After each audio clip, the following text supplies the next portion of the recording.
அவர்களுடைய பாதார விந்தங்களை பணிவோம்.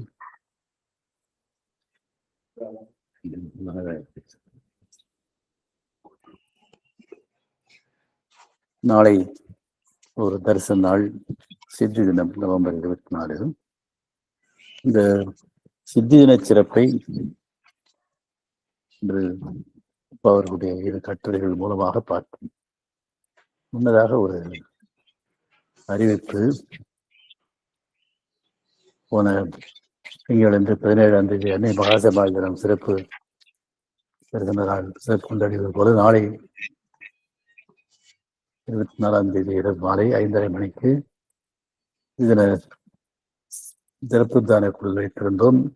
சென்னையிலிருந்து மாம்பலம் சமயத்தை சேர்ந்த தேவராஜன் அவர்களும் பேசி சேர்ந்திருந்தார்கள். ஆனா போன வாரமே உங்களுக்கு தெரியும், கடுமழை நெருக்கியது.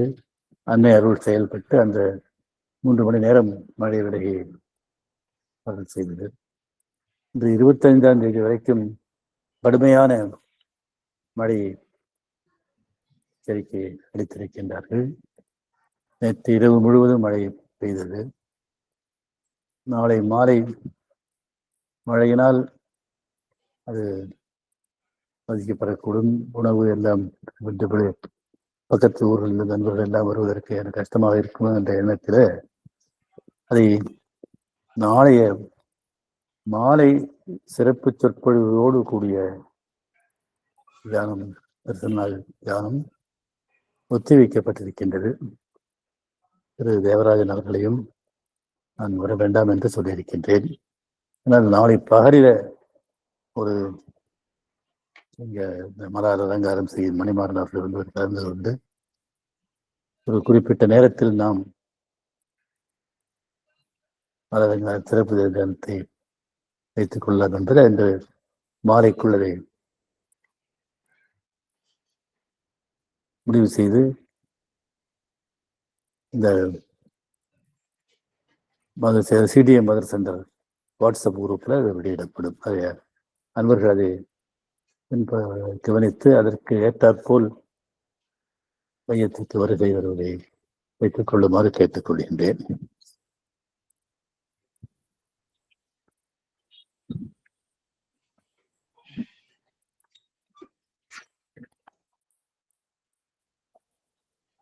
அன்னை பலமுறை சொன்னதுதான், அன்னை அரவிந்தர் அவதார நோக்கம் இந்த பூலோக வாழ்க்கையை தெய்வீக வாழ்க்கையாக மாற்றுவது, தெய்வீக சக்திகளை பூலோகிற்கு கொண்டு வருவது. திரும்ப திரும்ப சொல்லதாக இருந்தாலும் கொண்டு மீண்டும் நினைவூட்டுவதற்காக சொல்கின்றேன்.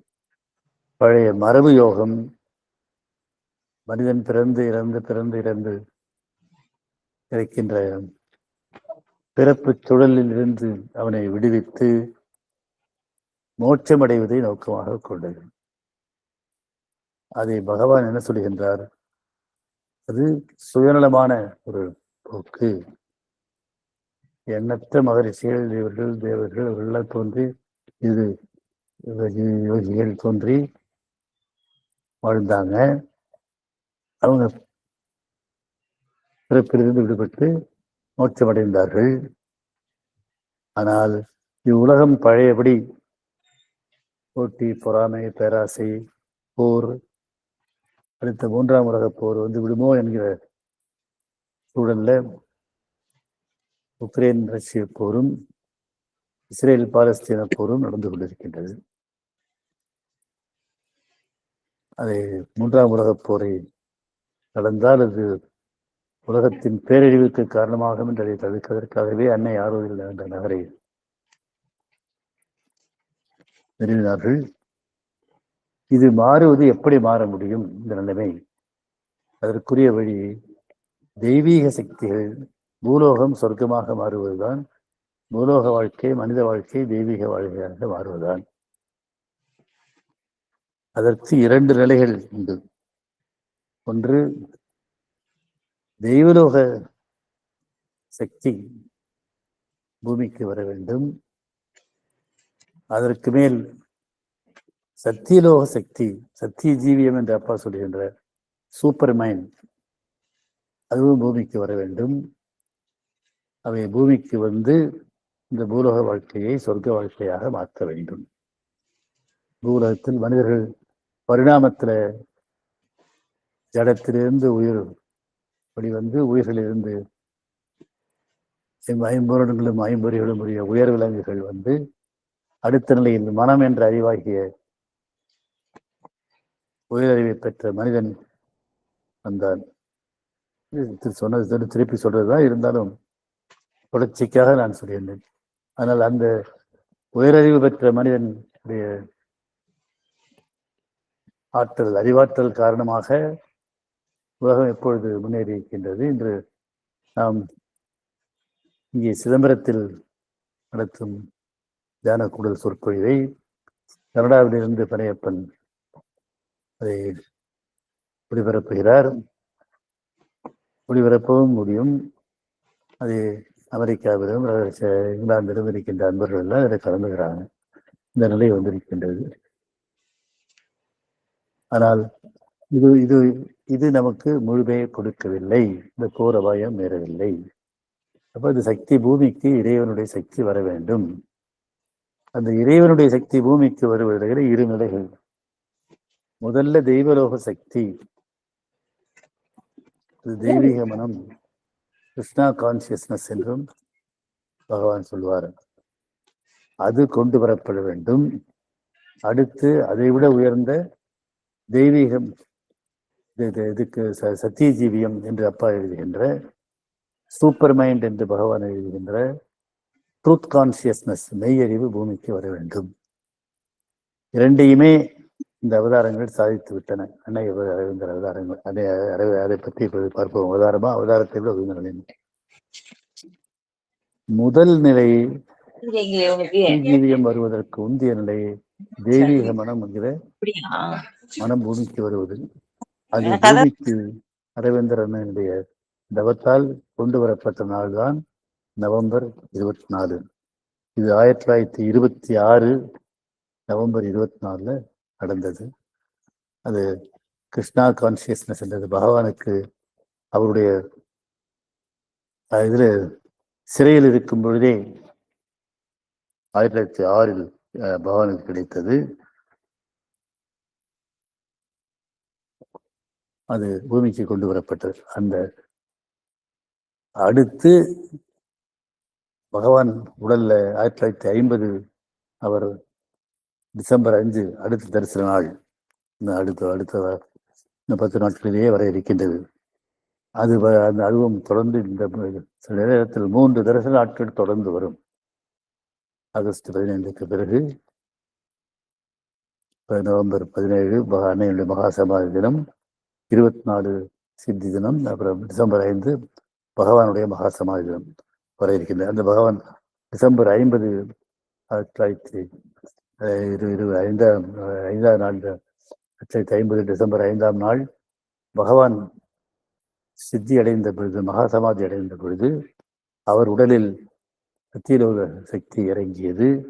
அது 3 நாள் அவர் உடல் கிடவில்லை. அந்த அறையே ஒளியால், பொன்னொழியால் நிரம்பியது. 9ஆம் தேதி தான் அது அடக்கம் செய்யப்பட்டது என்பதை பார்த்திருக்கின்றோம். அதற்கு முன்னதாக பின் மீண்டும் அன்னை தவத்தை தொடர்ந்து செய்தார். 1956 பிப்ரவரி 29 நாள் பூமியிலேயே, உலகிலேயே அந்த பொன்னொழியாக இருந்து இறங்கி ஒரு உலகை நிறைத்தது. இருளின் சக்திகள் அதை மூடின.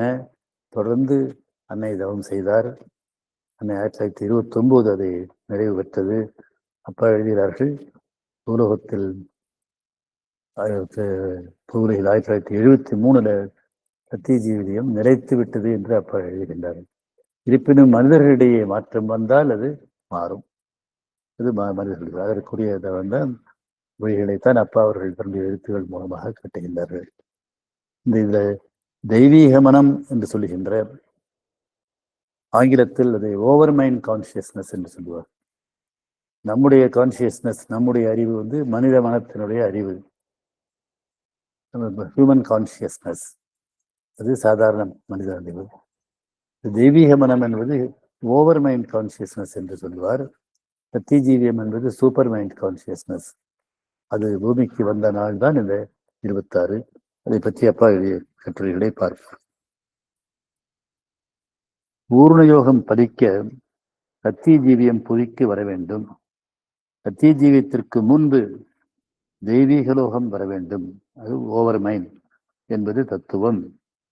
1904 ஸ்ரீ அரவிந்தர் பூர்ண சுதந்திரம் வேண்டும் என பிரகடனப்படுத்தி 1906 அரசியல் தீவிரமாக இறங்கி 1910 திரையில் விஸ்வரூப தரிசனம் பெற்று அதே ஆண்டு புதுமை வந்தார். அன்னை 1914 வந்து பிறகு பிரான்ஸ் திரும்பி 1920 மீண்டும் வந்தார். 26 நவம்பர் 24 பகவான் ஸ்ரீ அரவிந்தர் அன்று அவருடன் இருந்த சாதகர்கள் அனைவரையும் அழைத்தார். யார் யாரை கூப்பிடுவது என கேட்டபொழுது அனைவரும் என்று பகவான் கூறினார். ஒருவர் விடாமல் அழைத்து வருமாறு சொன்னார். வந்தவர்களுடன் உட்கார்ந்து அப்பொழுது இது மீண்டும் பார்ப்போம், இருந்தாலும் சுருக்கமாக படிப்போம். உட்கார்ந்து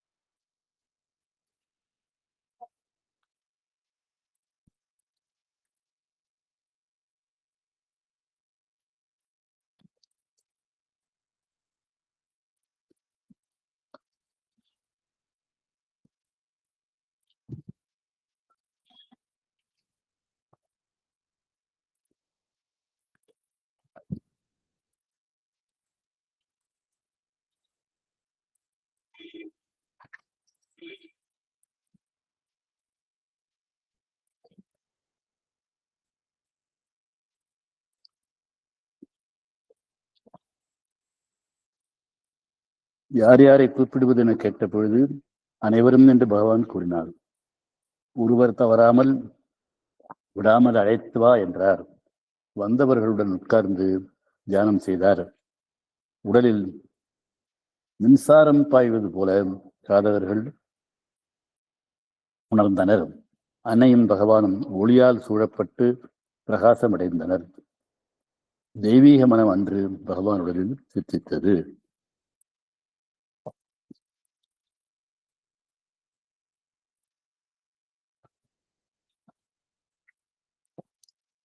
இதுதான் இந்த நவம்பர் 26 சித்தி தினம். மேல் நோக்கி எழும் தவம் ஓவர் மைண்ட் தெய்வீக லோகத்தை எட்டி அதை அங்கிருந்து நகர்த்தி பகவான் ஆன்மா, மனம், உணர்வு, உயர் உடல் இறங்கியது. அதான் விஷயம். பகவான் செய்த தவம் இங்கிருந்து உயர்ந்து தேவலோகத்தை அடைந்து தேவலோகத்திலிருந்து தெய்வீக மனத்தை அன்னையினுடைய பகவானுடைய உடல், மனம், உணர்வுல உடலில் இது அதை சாதாரணர்கள் அனைவரும் பகவான் செய்தார். அதனால இது அன்னைக்கு நடந்தது. அடுத்த கட்டம், முடிவான கட்டம் சத்திய ஜீவியம் வருவது. பகவானுக்கு முதல்ல 1934 நடந்தது. அவர் உணர்ந்தார். அதை மீண்டும்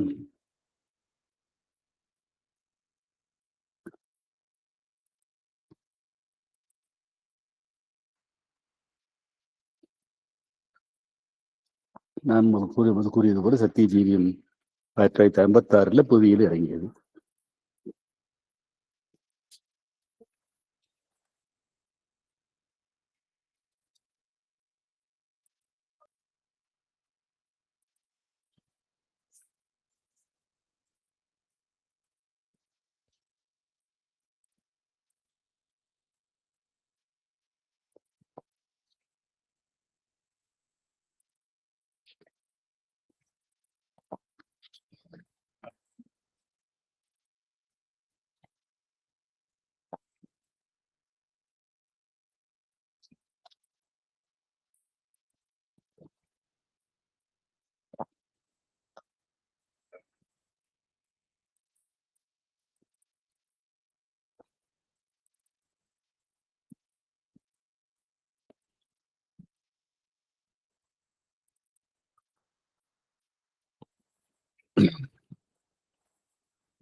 11 மணி.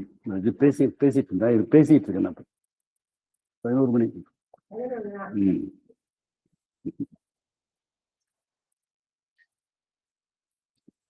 இன்னைக்கு சண்டே தியானம் நடந்து நான் பேசிட்டு இருக்கிறேன்.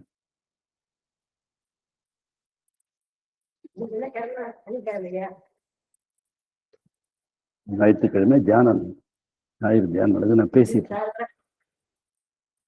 இருக்கிறேன். இது மூலமா பேசிட்டு இருக்கிறேன். சிங்கர்னா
லைஃப் டிவைன் 2ஆம் புத்தகத்தில் 2ஆம் அத்தியாயத்தில் பிரம்மத்தின் முழுமையை பகவான் எழுதும் பொழுது பிரம்மம் பிரிபடாதது என்றாலும் அதன் பிடிபடாதது புரிய முடியாதது என்றாலும் அதன் சுவடுகளில் தெரியாமல் இல்லை என்றார்.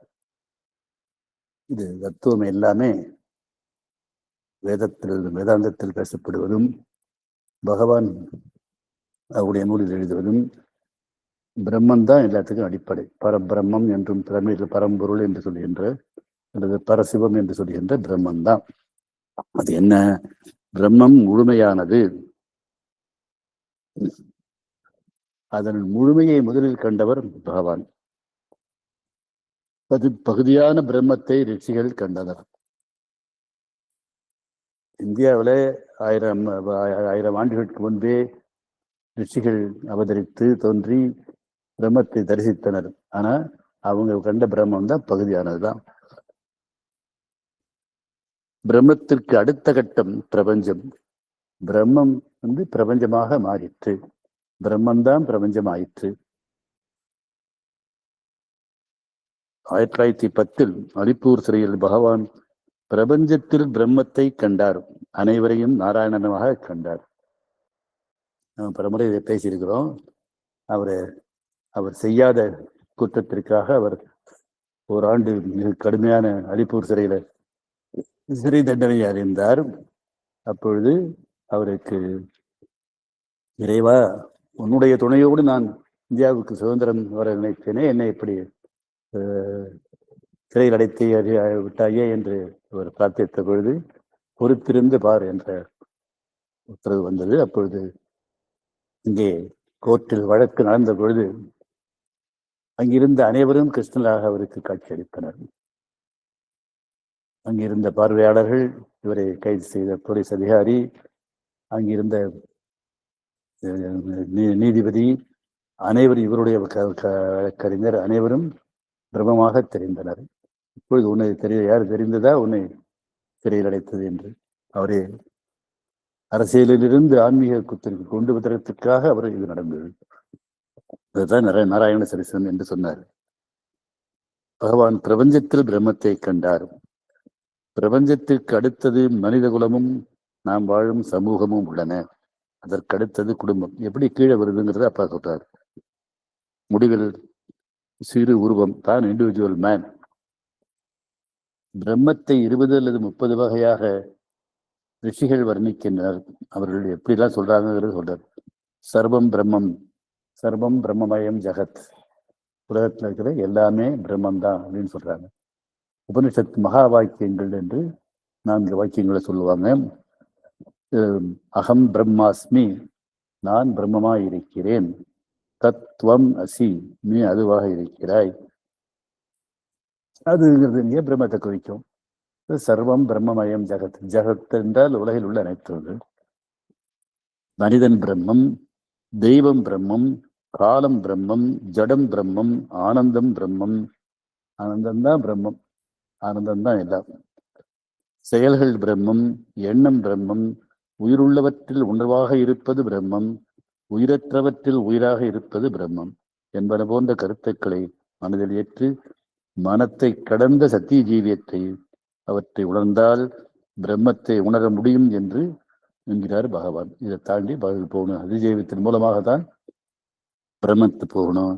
அதற்கு சமூகத்தை மாதிரி எப்படின்னு சொல்றாரு.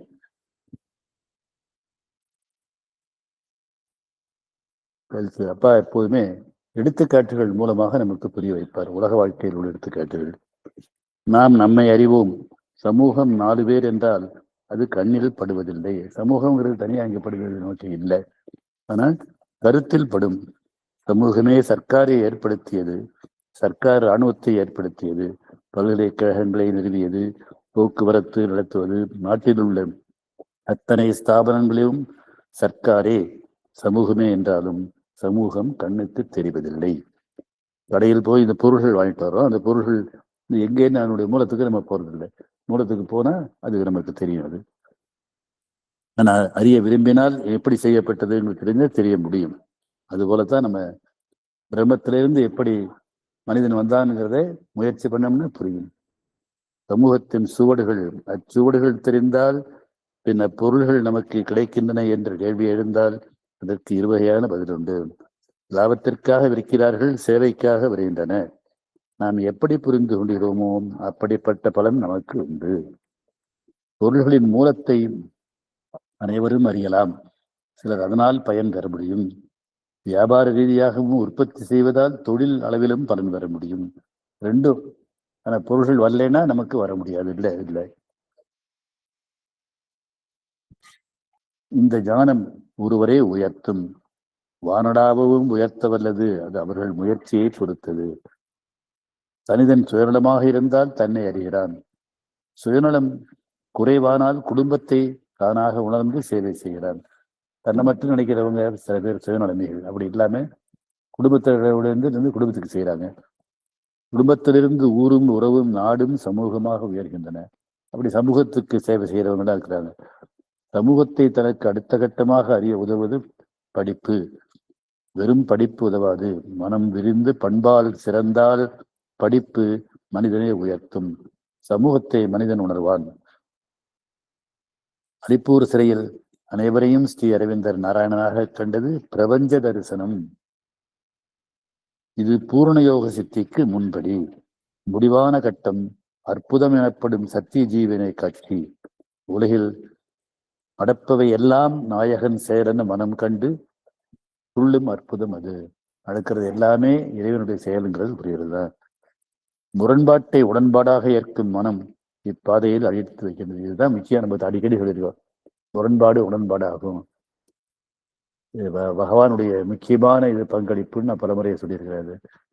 முரண்பாடான தெரிவுகள் எல்லாம் அவை உடன்பாடானவை. மாறும் நன்மை தீமை இந்த இருமைகள் எல்லாமே முழுமையின் பகுதிகள் என்பதை பகவான் எடுத்து விளக்குகின்றார். எது எப்பொழுது நன்மையாக இருக்கும் என்பது நமக்கு தெரியாது.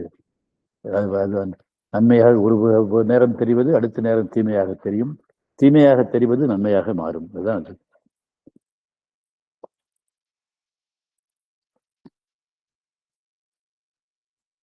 நிறைவை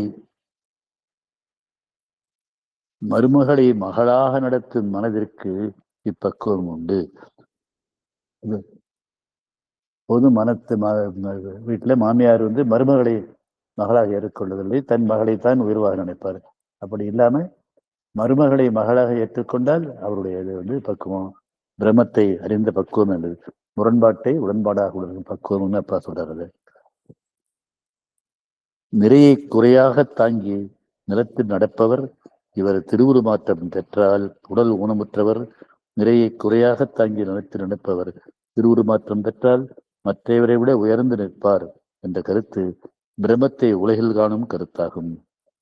நம் வாழ்வு காலத்திற்கும் கர்மத்திற்கும் எடுபட்டது. தவம் காலத்தையும் கர்மத்தையும் கடந்து வாழ்வை விட்டு விலகியது பழைய மருந்தரவிலும். ஆனா அன்னை வாழ்வு, யோக வாழ்வு, உயர்ந்த வாழ்வு என்பவை துறவரத்தின் தூய்மையுடன் நடத்தப்படும் இல்லறம். இது அப்பா பலமுறை நம்ம படிச்சிருக்கோம். யோக வாழ்க்கைங்கிறது அப்பா தத்துவத்தது. அந்த வாழ்வில் சுவடுகள் ஆயிரம் ஆயிரம் யோக வாழ்க்கைங்கிறது அப்பா இருக்கிறாங்க. மறுபடியும் அந்த சித்தி தினமுறை இன்னும் 2வது கட்டுரைக்கு வருவாங்க. ஸ்ரீ அரவிந்த ஆசிரமத்தில் பகவான் ஸ்ரீ அரவிந்தர் பிறந்த தினம். அதுக்கு ஆரம்பத்துல ஆகஸ்ட் 15 தான் சித்தி தினமா கொண்டாடினாங்க. 1920 அன்னை 2ஆம் முறை புதுவையில 1924 தங்கின பிறகு அதையும் சித்தி பண்ணாங்க. 26ஆம் நவம்பர் 24ஆம் தேதி பகவான் அடுத்த கட்டத்தில் சித்தி பெற்றதை அது சித்தி தினமாக அனைவரையும் அழைத்துவான்னு சொன்னது அப்ப படிச்சோம், முதலில் படிச்சோம்.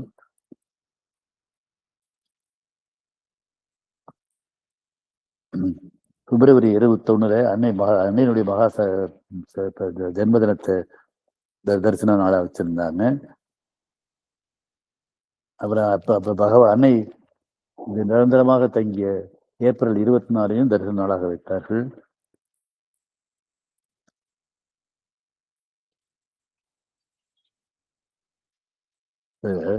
தொடர்ந்து பகவானை பத்தி அப்பா சொல்றார். பகவான் ஸ்ரீ அரவிந்தர் யோகம் செய்த ரிஷி இல்லை, அவதார புருஷனும் இல்லை.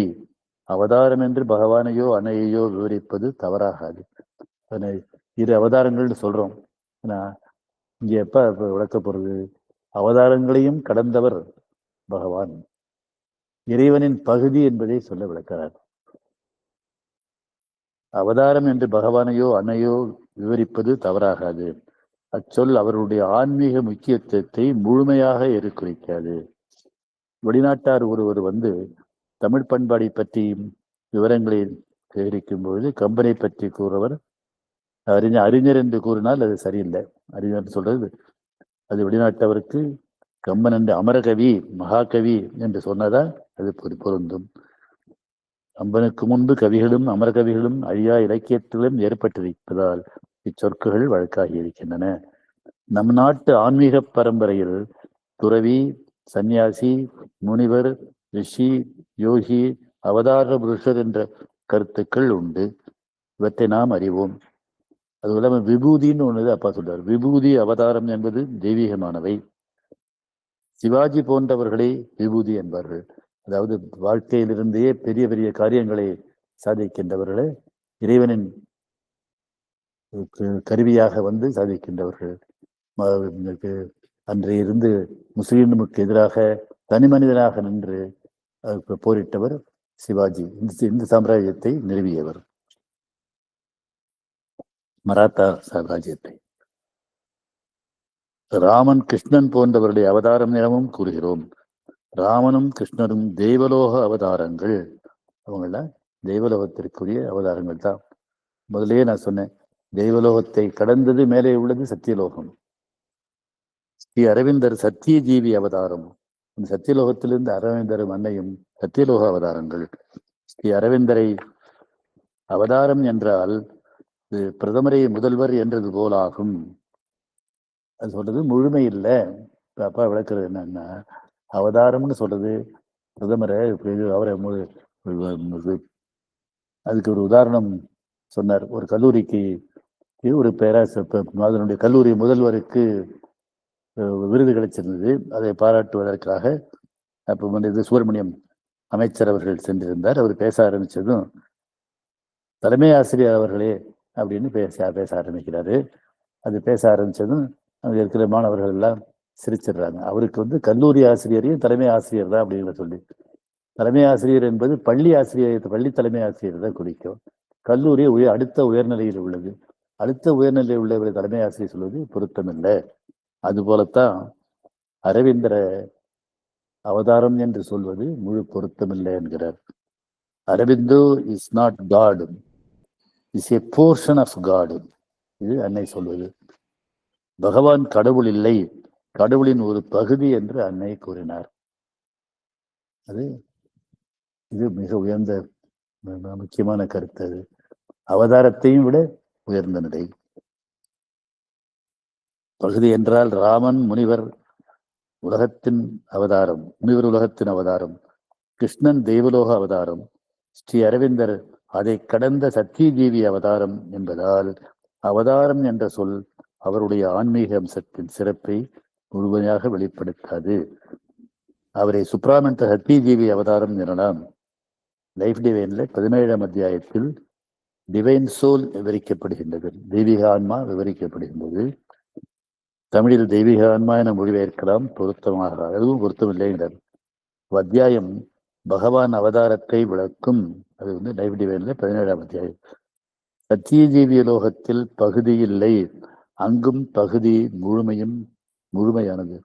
அதுதான் பிரம்மத்தினுடைய பகுதிகள் எல்லாம் முழுமைதான். முழுமை எல்லாமே எல்லாவற்றிலுமே முழுமை உள்ளதுதான் பகுதி. சத்தியஜீவிய லோகத்தில் பகுதி என்றால் அது முழுமையான கடவுள் என்றாகும்.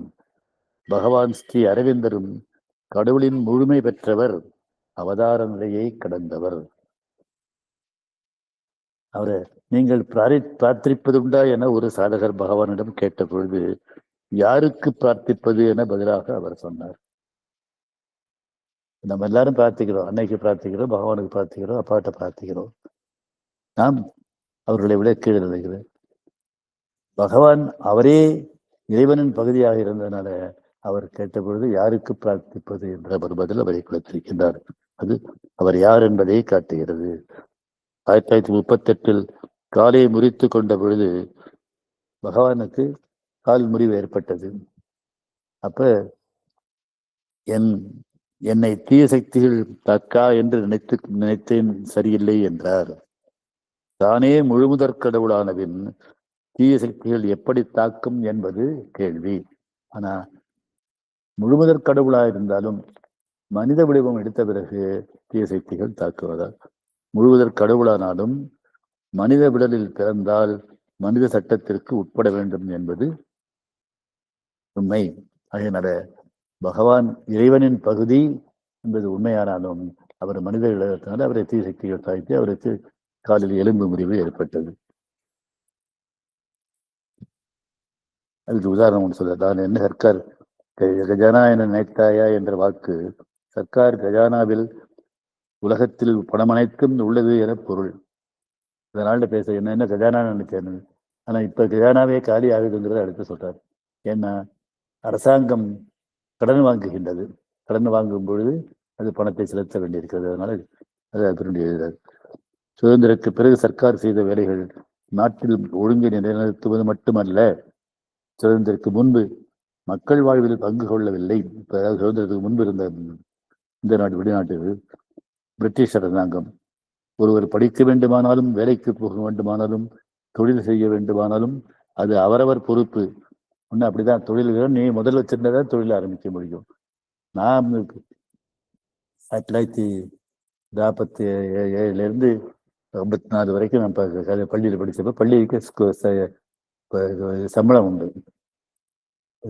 அன்னைக்கு வந்து 2 ரூபா 3 ரூபா இருந்தது. அன்னைக்கு அந்த காலத்துல வந்து 80 ரூபாய்க்கு எங்க அப்பா சம்பளம் தெரிசது. பின்னாடிதான் வந்து இலவச கல்வி வந்ததெல்லாம் காமராஜருக்கு வந்த பிறகுதான் வந்தது. அதுதான் இங்க சொல்லுகிறார். அதே மாதிரி தொழில் தொடங்கணும்னா சொந்த முதல் வச்சிருந்தாதான் தொடங்க முடியும். இப்ப தொழில் தொடங்குவதற்கு அரசு கடன் கொடுக்கின்றது, விவசாயம் செய்வதற்கு அரசு கடன் கொடுக்கின்றது.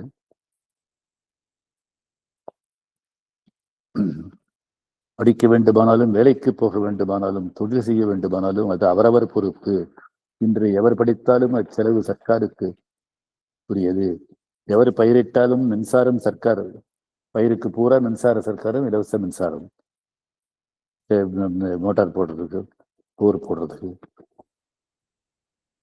முனைவதால் சர்க்கார் கடன் வாங்குகிறது, கஜானா காலி என்று செய்தி வருகின்றது. பகவான் ஸ்ரீ அரவிந்தர் முந்தைய அவதாரங்கள் போல் எடுத்துக்காட்டாக வரவில்லை. வாழ்வின் யோகத்தை, புவியின் யோகத்தை தானே ஏற்று பூர்ண யோகமாக செய்தார். பகவான் செய்த யோகம் புவிக்காக, பூமாதேவிக்காக வரம் கேட்டேன் என்று அன்னை சொல்வார். அன்னை செய்தது அப்படிதான் செய்தார். ஆனால் அவருடைய சக்திக்கு எவ்வளவு அதிகம் இருந்தாலும் தீய சக்திகள் நேரம் பார்த்து, எவ்வளவு அதிகமானாலும் தீய சக்திகள் நேரம் பார்த்து தாக்க முடியும். அப்படி தாக்குனதா அவருக்கு கால் முறிவு ஏற்பட்டது. நவம்பர் 24 அவர் பெற்ற சித்தி தெய்வீக யோக சித்தி, அதான் நாளைக்கு உள்ளது. மனித நிலைமைக்கு மேல் முனி, ரிஷி, யோகி, தெய்வம், சத்திய ஜீவன் என்ற நிலைகள் இருக்கிறதுனால அரிப்பூர் ஜெரையில் வந்தது. பகவான் சத்தியஜீவி அனுபவத்தை பெற்றார்.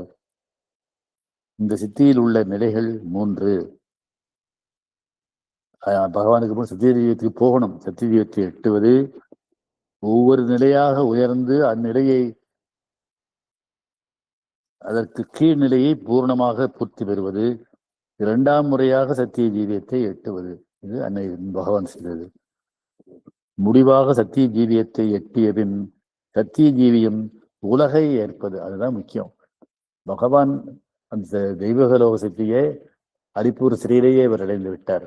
ஆனா அந்த அவர் அடைந்த தெய்வீக லோக சக்தியை நாராயண தரிசனம் அவருக்கு கிடைத்த பொழுதே, பிரபஞ்ச தரிசன பிரபஞ்சமே கிருஷ்ணனாக காட்சியளித்த பொழுதே அவருக்கு கிடைத்தது. ஆனா அது அவருக்கு கிடைத்த சித்தி. அது அந்த சித்தி பூரக திருப்தியே கிடைத்தது இந்த 1926 நவம்பர் 24 நாளை வருகின்ற செய்தி தினம்.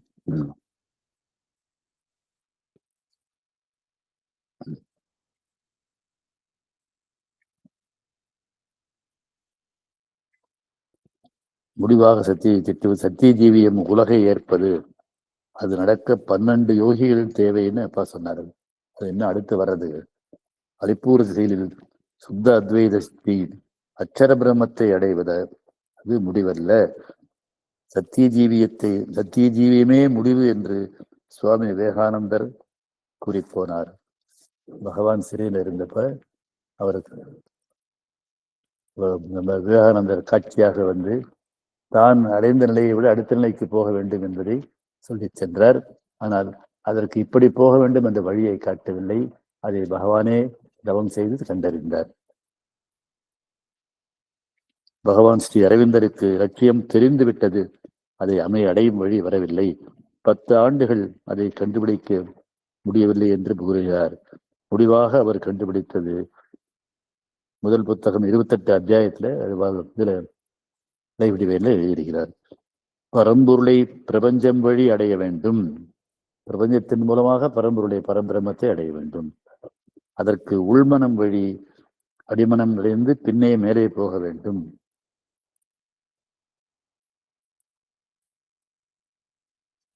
இதுவரை ரிஷிகள் செய்த கடயோகம், கர்மயோகம், ஞான யோகம், பக்தி யோகம், மந்திர யோகம், தந்திர யோகம், ராஜயோகம் ஆகியவைகளுக்கு பூர்ண யோகம் இங்கு வேறுபடுது. மற்ற எல்லாத்தையும் எப்படி வேறுபடுது? மரபு உள்மனத்தோடு முடிகின்றது, சப்ளிமினல் அப்படின்றது. பூர்ண யோகம் அதை கடந்து அடிமனம் சென்றடைகின்றது. இங்கே அடிமனம்ங்கிறது சைக்காலஜி சொல்ற சப்கான்சியஸ் இல்லை, சப்ளிமினல் என்று பகவான் எழுதுவது. மரபு தேடுவது ஜீவாத்மாவுக்கு மோட்சம். ஆனால் பூர்ண யோகம் உலகுக்கு திருவுருமாற்றம் தேடியது. உலகமே முதலே ஆரம்பத்திலேயே சொன்னது போல இந்த பூலோக வாழ்க்கையே சொர்க்கமாக மாற வேண்டும், தெய்வீக பூலோக வாழ்வே தெய்வீக வாழ்க்கை திருவுருமாற்றம் அடைய வேண்டும்ங்கிறத பகவானுடைய பூர்ண யோகத்தின் நோக்கம். தூய ஆத்மா பரமாத்மாவை அடைவது மரபு. அதுதான் ரிஷிகள் முக்தி அடைகிறதுன்னு சொல்றது. அது தூய்மைப்பட்டதன் மூலமாக பரமாத்மாவின் பகுதியாக மாறுகின்றது. ஆனால் சைத்திய புருஷன் ஆன்மீக மனம் வழி சத்திய ஜீவியம் அடைவது செய்ய வேண்டும். அந்த சத்திய ஜீவியம் சூப்பர் மைண்ட், இந்த ஓவர் மைண்ட், தெய்வீக மனம், சித்தி தினத்தமாகிய நாளை கொண்டாட இருக்கின்ற சித்தி தினத்தினுடைய முடிவாக தாண்டி இந்த 1956 50 பகவானுடைய ஜென்ம மகாசமாதி நாளிலும் அடுத்து 56 பிப்ரவரி 29 நடந்த சத்திய ஜீவியத்தை அடைவதுதான் பூர்ண யோகத்தினுடைய நோக்கம். ஒரு ஆத்மா தான் விடுதலை பெற முயன்று வெற்றி பெறுவது மரபு.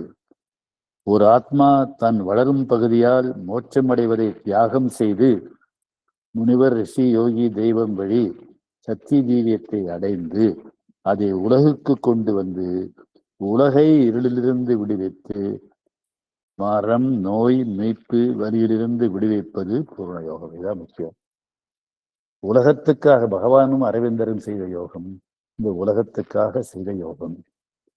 உலகத்தையே மாற்றுவதற்காக, உலக வாழ்வை தெய்வீக வாழ்வாக மாற்றுவதற்காக செய்த யோகம். இரண்டிற்கும் உள்ள வித்தியாசம். மரபு மனத்தால் பகுதியாக செயல்படுவது ஆன்மீக சுயநலம். அதை சொல்றாரு, செல்ஃபிஷ்னஸ் சொல்றாரு.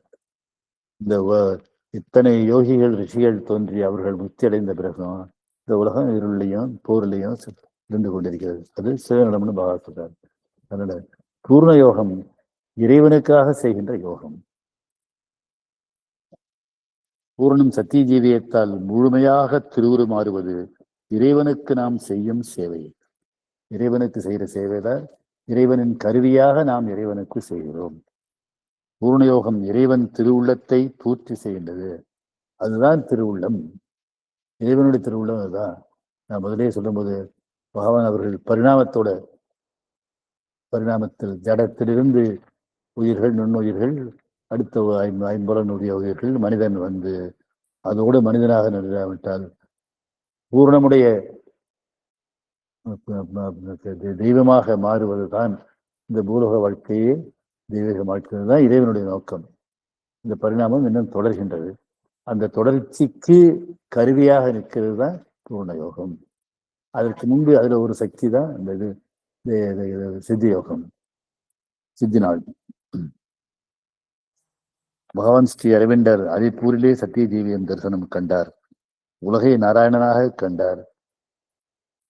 பூர்ண யோகம் இறைவன் திருவுரு மாற்றத்தை பூர்த்தி செய்யும். நவம்பர் 24, 26 என்ன நடந்ததுங்கிற கேள்வி கேட்டு மறுபடியும் சொல்றார். உலகை அர்ஜுனன் கண்ட அர்ஜுனனுக்கும் விஸ்வரூப தரிசனத்தை கிருஷ்ணன் காட்டினார். பகவத்கீதையை முடித்துவிட்டு விஸ்வரூபம்னு சொன்னாக்க இந்த விஸ்வம்னா பிரபஞ்சம், உலகத்தையே காட்டினார். ஆனா அதுல உலகம் 2 கோரமாகவும் தெரிஞ்சது. அது அர்ஜுனன் கண்ட விஸ்வரூபம் ஒன்று உலகம் கோரமானது, இன்னொன்று இறைவனே கிருஷ்ணன் தான் எல்லாங்கிறத காமிச்சது. ஆனால் அரவிந்தர் கண்ட நாராயண தரிசனம் கோரத்தை கடந்த பூரணத்தின் முடியாக அமைந்தது. அதனால அர்ஜுனன் கண்ட விஸ்வரூப தரிசனத்தை விட பகவான் கண்ட விருசன தூரம் உயர்ந்தது. சத்திய ஜீவியத்தை முதன்முறையாக மின்னலாக பகவான் கண்டபின் புதுவை வந்து முறையாக அடியிலிருந்து யோகத்தை ஆரம்பித்தார். அதன் நிலைகள் மனித மனத்திலிருந்து முனிவர் மனத்திற்கு உயர்வது, அது முதல் நிலை. மேலே சென்றால் அந்நிலையில் மௌனம் மனத்தையும் மற்ற பகுதிகளையும் வந்து நிரப்புவது பூர்ணயோக நிலையது. பூர்ணயோகத்துல மௌனம் வந்து நிரப்பணும். நான் இங்கே பல முறை சொல்லுகிறேன், மௌன சித்தி மிக உயர்ந்த சித்தி. அப்பா எனக்கு ஒரு எழுதும்போது peace is divine, silence is God அப்படின்னு சொல்லியிருக்காரு. மௌனம் நிறைகிறது தெய்வம் நம்மை ஆட்கொள்வதாக பொருளது.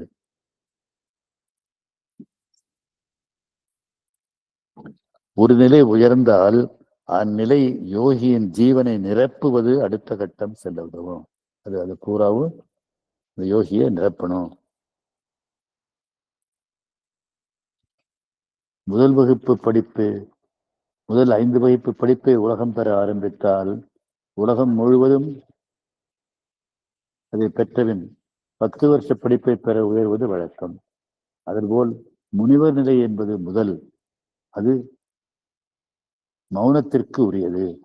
ரிஷியின் நிலை திருஷ்டி தருவது, காட்சி, காட்சிகளை தருவது, அது அடுத்தது. யோகி ஞானம் பெற்றவர், ஞானம் பெற்றவர். அடுத்தந்தை அது தெய்வம் பெற்றது ஞானம் என்றாலும் அந்த ஞானம் இளையூறு செய்யாமல் செயல்படும் நிலையில் தெய்வம் உள்ளது. முனிவர், ரிஷி, யோகி ஆகியவர் உடலில் வாழும் மனிதர்கள். தெய்வத்திற்கு உடல் இல்லை, அதன் சூட்சும சரீரம் பூமியை விட பெரியது. தெய்வத்திற்கு நம்மை போல் குணங்கள் உண்டு. அதனால தேவர்களை பற்றிய கதைகள் எல்லாம் அவர்களெல்லாம் தப்பு செய்யற மாதிரி உண்டு. அகந்தை உண்டு, தெய்வத்திற்கு அகந்தை உண்டு, அஞ்ஞானம் உண்டு. இந்திரன் தவறு செஞ்சா இருக்கிறதோ தவறு தப்பாறு செய்யறதெல்லாம் நமக்கு தெரியாது. அஞ்ஞானம் உண்டு என்றாலும் அஞ்ஞானம் தடை செய்யாமல் செயல்படும் திறமை அந்த தேவர்களுக்கு உண்டு. சத்திய ஜீவியம் செல்ல தெய்வலோகம் வழியாகவும் போகலாம். ரிஷி தெய்வநிலையை அடையாமல் நேரமாக சத்திய ஜீவியம் சென்று அடையலாம். தெய்வ நிலையை இல்லாம தாண்டி அதுக்கு போகணும். தெய்வலோகத்திற்கும் சத்தியலோகத்திற்கும் இடையே புத்தர் பெற்ற நிர்வாணம் உண்டு. நிர்வாணம்ங்கிறது எல்லாவற்றிலிருந்து விடுபட்ட நிலை, எதனாலும் பாதிக்கப்படாத நிலை. நிர்வாணம் பெற்றால் சத்திய ஜீத்தியது அடைவது என்பது பெரும்பாலும் போகலாம். எம்ஏ படித்தவன் எம்ஃபில், அதுக்கு உதாரணம் எம்ஃபில் பெறுவது பிஹெச்டி பெற உதவியாக இருக்கும். ஆனால் எம்ஃபில் போகாமல் எம்ஏயிலிருந்து பிஹெச்டி போகவும் முடியும். அதுவும் சட்டம் உண்டு. மார்க்கு கூட வாங்கினா போல, உதாரணம் உள்ளது. அதுபோல நிர்வாணம் அடையாமலே சத்திய ஜீவியத்திற்கு போக முடியும். புதுவையில் பகவான் என் செய்த யோகம் படிப்படியாக அவர் உயர்வதும் உயர்ந்த நிலை கீழே வந்து அவர் ஜீவனை பூர்த்தி செய்வதாகவும் அமைந்தது. 1920 அப்படி அவருடைய யோகம் ஓவர் மைண்ட் தெய்வ நிலையை அடைந்து அந்த நிலை பகவான் மனத்திலும் வாழ்விலும் உடலிலும் இறங்க ஆரம்பித்தது. அதுவே அவர் பெற்ற சித்தி. அதாவது மனித நிலையிலிருந்து தேவநிலைக்கு எய்தி தெய்வீக மனத்தை அடைந்து அதை அவர் உடம்பிலும் சென்று இந்த பூமிக்கும் கொண்டு வந்தார். அதுதான் 1926 நவம்பர் 24 நடந்த அந்த சித்தி என்று சொல்லுது. நினைவிற்கு வச்சுங்க. மனித மனம் நம்ம மனம். அடுத்தது அதுக்கு உயர்ந்த நிலையை ஓவர் மைண்ட்னு சொல்றது, அது தெய்வீக மனம், கிருஷ்ணா கான்சியஸ்னஸ் சொல்றது. அவருக்கு அது அரிப்பூர்லேயே கிடைக்கிறது. ஆனா அதை அதுல கலிப்பூர் சிறையில அரசியல் இருக்கும்போது 1904 நடந்ததை இங்க அவர் அடைந்து பூமிக்கு கொண்டு வந்தது இந்த நவம்பர் 1926 நவம்பர் 24.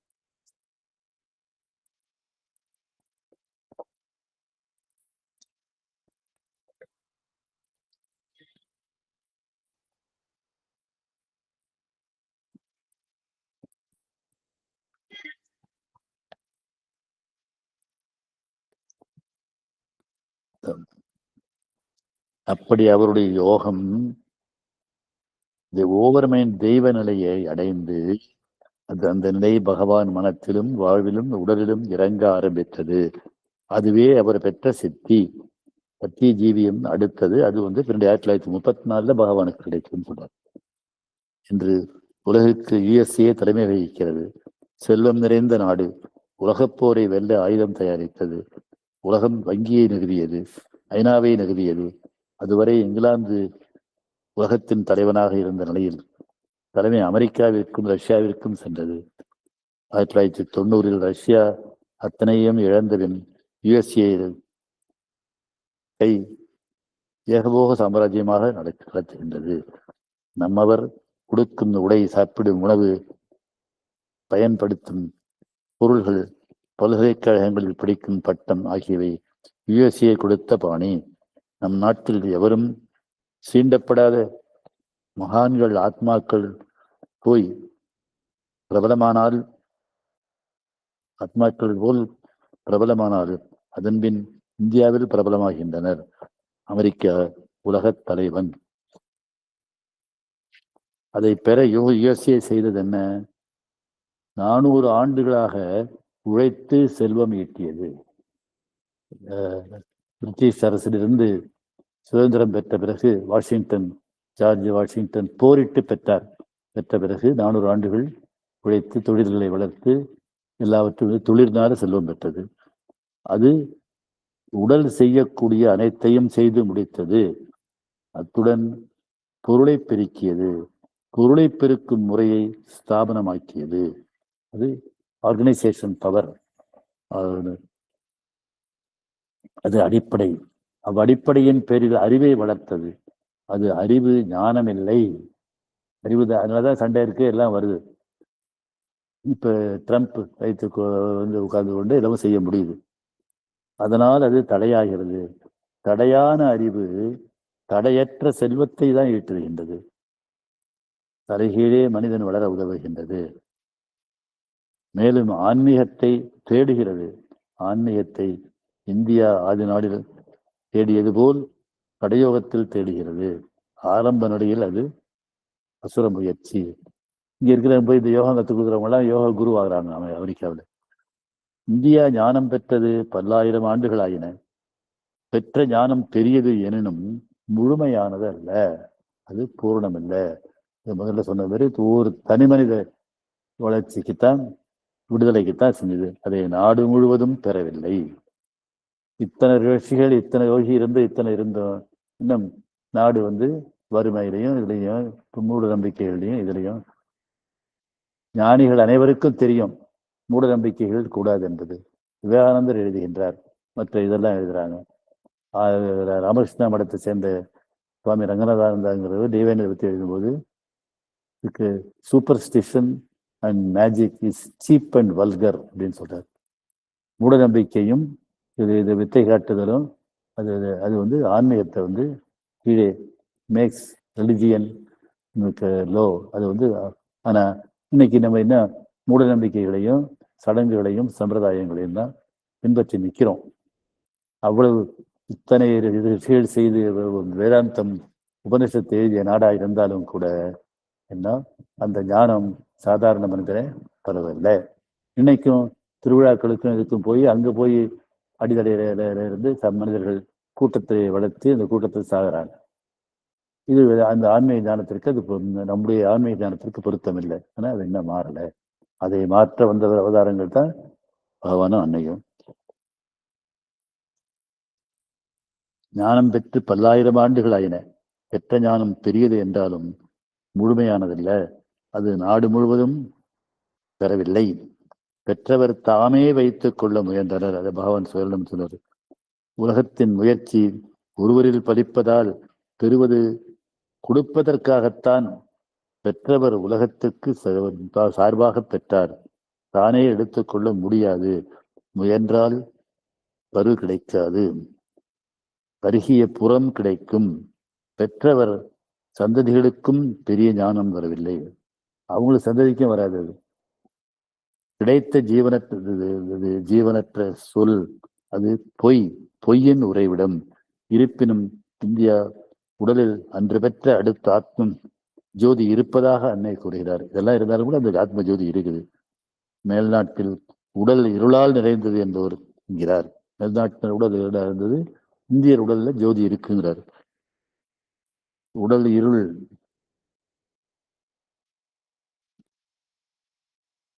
இருளானாலும் மேல்நாட்டில் ஜடத்திலும் பிரம்மத்தை கண்டு விஞ்ஞான வெற்றி பெற்றனர். அதன் விளைவாக அமெரிக்கா உலகுக்கு தலைமை வகிக்கிறது. நம் உடலில் ஜோதி இருந்தாலும் வாழ்வில் ஜீவனில்லை, சொல்லில் சத்தியமில்லை. உடல் பெற்ற ஜோதி உயிர் பெற்று வாழ்வில் வெளிப்படுவது அமெரிக்கா பெற்றதை விட பெரியது. அது நம்ம பெற முடியும். இதை இந்தியர் அறியவில்லை. அறிந்தால் ஏற்படுவது ஆன்மீக புரட்சி. அது நடக்கணும்னு சொல்றாரப்பா. வாழ்க்கை வளமாகும். இந்தியா ஜெகத்குருவாகும் என்பது பகவான் அருளியது. இந்தியாவும் ஆசியாவும் சுதந்திரம் பெற்று உலகம் ஒன்றுபட்டால் இந்தியா ஜெகத்குருவாகி சத்திய ஜீவியன் பிறப்பான் என பகவான் கூறினார். இந்தியாவில் சத்திய ஜீவன், அதாவது பரிணாமத்துல மனிதன் வந்தது போல சத்திய ஜீவனே பிறக்க வேண்டும். சுப்ராமெண்டல் மேன், குறையற்ற மனிதன் பிறக்க வேண்டும். அது அவ பருவான் 300 ஆண்டுகளில் நடக்கும் என்று பகவான் சொல்லியிருக்கிறார். முதல் சத்திய ஜீவனுடைய உடலில் நான் வருவேன் என்று சொல்லியிருக்கின்றார்.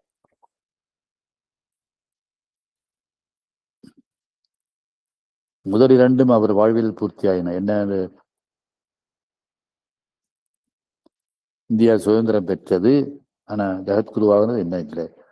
உலகம் ஒன்றுபட்டும் அது அறிகுறி 1916 பகவான் கூறியபடி ஐரோப்பாவின் மேற்பகுதிகள் இணைந்தன. இந்தியா ஆன்மீக விழிப்புற்று அடுத்த நிலையை அடைய சத்தியத்தை லட்சியமாக கொண்டால் அது நடைபெறும். பகவான் லட்சியம் நிறைவேறும், நிச்சயமாக நிறைவேறும். இந்த சத்திய ஜீவிய தினம் என்ற இந்த தினம் நாளைய கூடுகின்ற தினம். அது ஆன்மீக வரலாற்றில் பகவானும் அன்னையுமாகிய இரு அவதாரங்கள், இறைவனின் பகுதியாக பகவான், சக்தியின் பராசக்தியின் அவதாரமாகிய அன்னை, இருவருமாக இந்த உலகத்தையே அடுத்த நிலைக்கு கொண்டு போவதற்காக தெய்வீக மனம் என்கின்ற ஓவர்மை என்று சொல்லப்படுகின்ற தெய்வீக மனமாகிய உயர் சக்தியை பூமிக்கு கொண்டு வந்த நாள் இந்த நாள். அடுத்தது சத்திய ஜீவியமும் பூமி அடைந்து விட்டது. நாம் அன்னையை தெரிந்து கொண்டவர்கள் அனைவரும் நம்மை அறியாமல் நாம் இந்த சத்திய ஜீவியம் செயல்படுவதற்குரிய, நிலை பெறுவதற்குரிய கருவியாக மாறுகின்றோம். நாம் பொய்யை விட்டு நம்முடைய வாழ்க்கையில் நம்மால் முடிந்த அளவு உண்மையை பின்பற்றி நடக்கும் பொழுது நாம் நம்மை அறியாமல் நாம் சிறிது சிறிதாக திருவுருமாற்றம் அடையும் பொழுது அன்னையின் கருவியாக, பகவானின் கருவியாக, சத்திய ஜீவிய கருவியாக மாறுகின்றோம். அதை பயன்படுத்துவது நம்முடைய கையில் இருக்கின்றது. அதற்கு அப்பா அவர்கள் நம்முடைய வாழ்வனைத்தையும் யோகம் என்று சொன்ன பகவானுடைய செய்திகளை அன்றாட வாழ்க்கை பிரச்சனைகளோடு இணைத்து அப்பா அவர்கள் எழுதியிருக்கின்றார்கள். அப்பா அவர்கள் நூல்களை படியுங்கள், படித்து அதை பயன்படுத்தி வாழ்க்கையில் செய்வோம். நான் முதலில் கூறியது போல நாளை தரிசன நாள் எப்படி அமைப்பது என்பதை நம்முடைய இங்கே வருகின்ற அன்பர்களோடு கலந்து அதை இதில், ஆனால் நாளைக்கு மாலை இந்த சொற்பொழிவும் எதுவும் இல்லை. சத்திய ஜீவிய தியானம் நேரத்தையும் சிடிஎம் மதர் சென்டர் வாட்ஸ்அப் குரூப்பில் போடுவோம், பின்பற்றி இது தியானத்தில் கலந்து கொள்ளுமாறு அன்பர்களை கேட்டுக்கொள்கிறேன்.